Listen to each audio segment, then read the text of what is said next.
you know, we had a couple of speeches we could watch last night. One was the rebuttal speech with Senator Katie Britt, and the other was RFK Jr.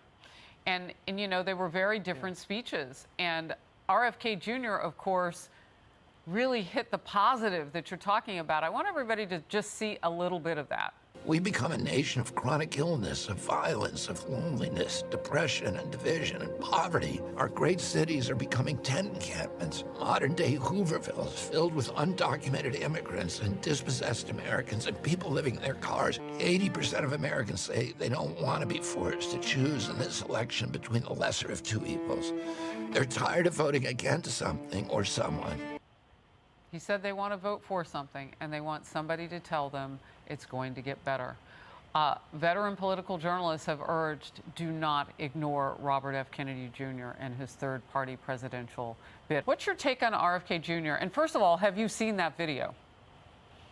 I hadn't seen that video. I could see the direction that he was going. And you have to look at last night as the president took the direction that he was giving a Democratic convention speech. It wasn't a State of the Union at all, that he felt that he was so low that he had to rally his base, and rallying his base would be successful. And in contrast, Kennedy is going to say, I'm coming up the middle here.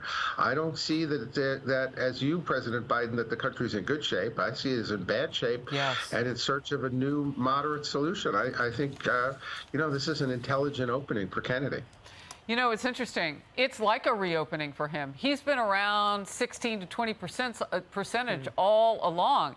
Now he starts to tick up. And I mentioned earlier on the program that he's reaching the horizon now, Charlie. I mean, if he gets on the ballot in battleground states, he could really be a problem for maybe not even one, but both these candidates. You know, the Democrat Party has become the party of war. I mean, they leapt to their feet for, you know, talking about all this billions and billions of dollars of funding for Ukraine.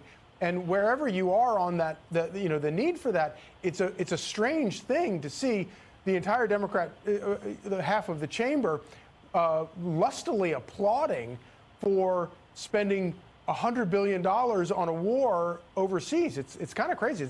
It's a big break from, you know, 20 years ago. So, Mark, one of the things that people have said that I've spoken with who watched that video yesterday, and I could totally see their point, they felt seen and heard by RFK Jr. in a way that they did not feel seen by Joe Biden in his speech last night.